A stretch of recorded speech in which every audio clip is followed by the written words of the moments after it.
So I was born in Karachi, but as a child I moved to Hong Kong because my father was with the National Bank of Pakistan and he was posted in Hong Kong. So that's where I grew up. And one of the interesting things about Hong Kong is it's a crowded city, quite filthy if you compare it to Singapore. But one of the things that I learned from the Chinese was the value of hard work and discipline. And I think that I have carried with me for the rest of my life. My father made a very intelligent decision when he put us in school, because a lot of foreigners, when they moved to Hong Kong, they would put their children into the American school or the British run school that was for foreigners. My father put us into a good school, but it was a school where the normal Chinese children used to go. And so we grew up with the Chinese, and we learned Cantonese, which is the language spoken in Hong Kong. I joined Pasha, so I did, and at that time there were, I think all the other companies were represented by men, and I was the only woman CEO as a Pasha member. And you know, I'm very vocal. So if I saw that there was anything wrong or something that I felt wasn't being done, I would talk about it and I would make sure that everybody knew.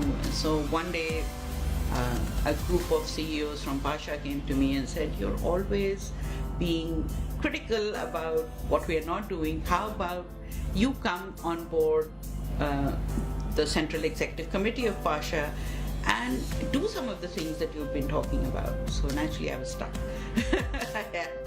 I said okay, and I haven't looked back, because all those years, I think for the first 6 or 7 years, I was president of, first I was vice president and then I was president of Pasha on a purely voluntary basis, because I was supposedly running my own company. Although I was spending 90% of my time on Pasha activities, I was still supposedly running my own company.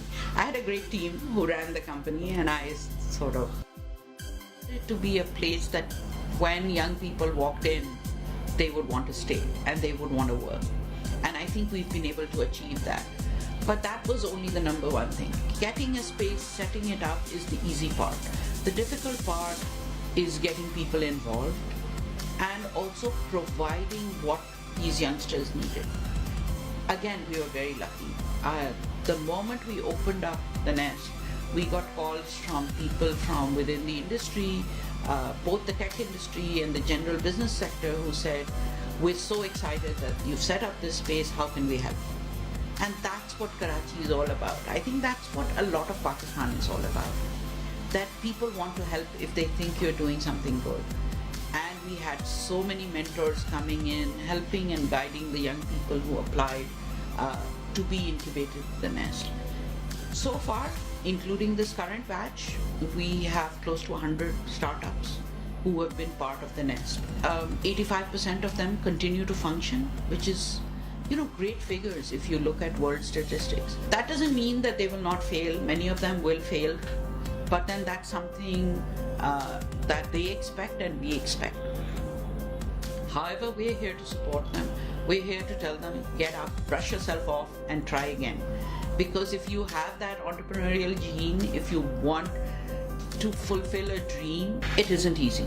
It is hard, and you should expect to put in days and nights and months before you'll be successful.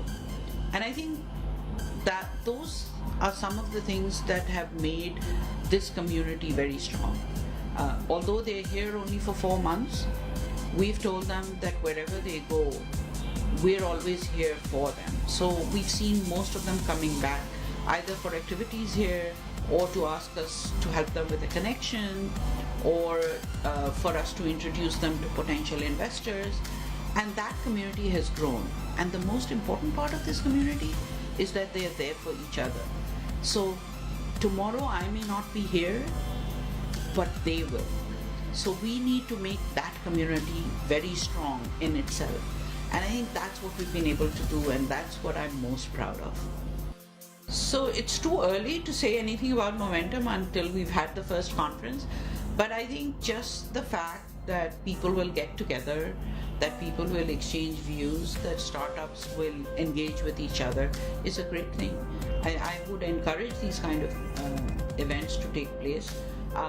Just as long as there are action items that can be followed, there are policies that can be encouraged. Because right now, one of the biggest challenges that startups and young companies face is the tax infrastructure.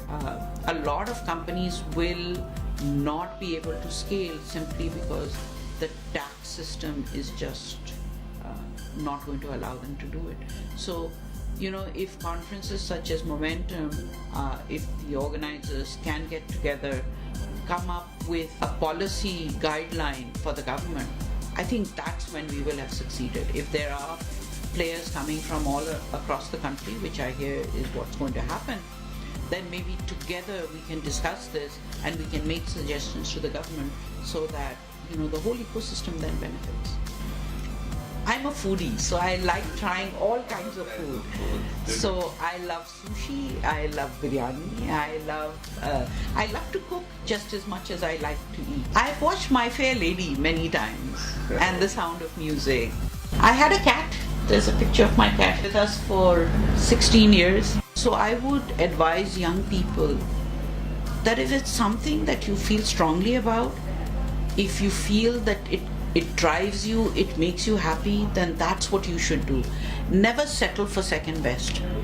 Try and try again until you achieve what it is that you really feel strongly about.